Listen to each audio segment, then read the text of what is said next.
You've used a ruler your entire life. But look at one right now, really look at it.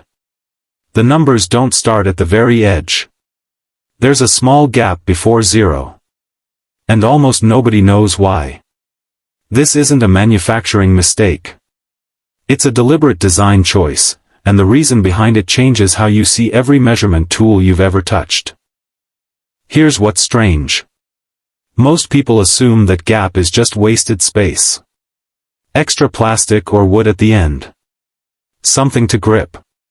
But if that were true, why do rulers across every country, every material, every century, all have it?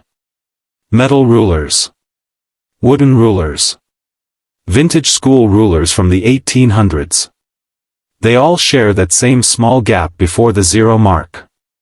That's not coincidence. That's intention. So what's actually going on? To understand it, we have to go back to something most of us were never taught in school, the difference between measuring a thing and measuring a point. Zero is not a physical location. You can't touch zero. You can't hold it in your hand. It's an abstract concept, a reference point that exists only in theory. And here's where it gets interesting. When engineers and toolmakers in the early days of precision manufacturing started mass-producing rulers, they ran into a problem. The very tip of any object, wood, metal, bone, wears down. It chips. It bends. It gets dirty. If your zero mark was right at the physical edge, the moment that edge took any damage, your entire measurement system became inaccurate. Every single number down the line would be off. So they made a decision. Move zero away from the edge. Give it a buffer. Protect it. That small gap, usually between 1 and 2 millimeters, became a shield for accuracy. The edge could scratch, dent, even break a little, and your measurements would still be perfect. Because zero was safe. Zero was protected.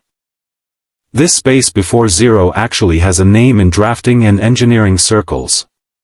It's informally called the dead zone, the area of the ruler that serves no measurement function. It's physically there, but numerically invisible. And that concept, a dead zone, shows up in more places than you'd expect. Thermometers have buffer zones built into their casing. Weighing scales have protective housings around their most sensitive points. Even digital sensors have physical guards built around their calibration points. The pattern is the same everywhere. When accuracy is critical, you protect the reference point from the physical world. But here's what most people miss. That gap before zero isn't just protection. It also solves a second problem. One that's easy to overlook. Try this. Place a ruler flat against a wall. If zero started exactly at the edge, the ruler's body would press into the wall, and you'd have no clean way to align the zero mark with the surface you're measuring from. You'd always be eyeballing it. Always guessing where the real starting point was. That gap creates physical clearance. It lets the ruler sit flush against any surface, while the zero mark hovers cleanly just past the contact point. You can align it perfectly. Every time. It's a spatial solution to a human problem. Your eyes need a landing spot. Your brain needs a clear starting line. That gap is engineered for human perception, not just mechanical accuracy. Now here's the part that really sticks with me. This whole design, the dead zone, the buffer, the protected zero, is a lesson in how precision actually works.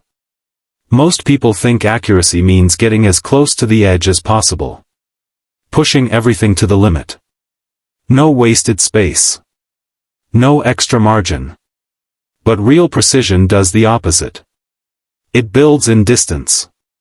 It gives the most important reference point room to breathe. It says, the starting line is sacred. So let's keep the chaos away from it. That philosophy shows up in cartography, in architecture, in scientific instruments, in data systems. The most reliable systems in history are the ones that protected their baselines, their zeros, from everyday wear and damage. A ruler, it turns out, already knew that. So the next time you pick up a ruler, in a classroom, at a desk, in a hardware store, remember what that little gap actually is. It's not wasted space. It's engineered humility. A reminder that the most important part of any measurement isn't what you can see at the edge. It's what you've chosen to protect. The zero isn't at the beginning because the beginning is dangerous.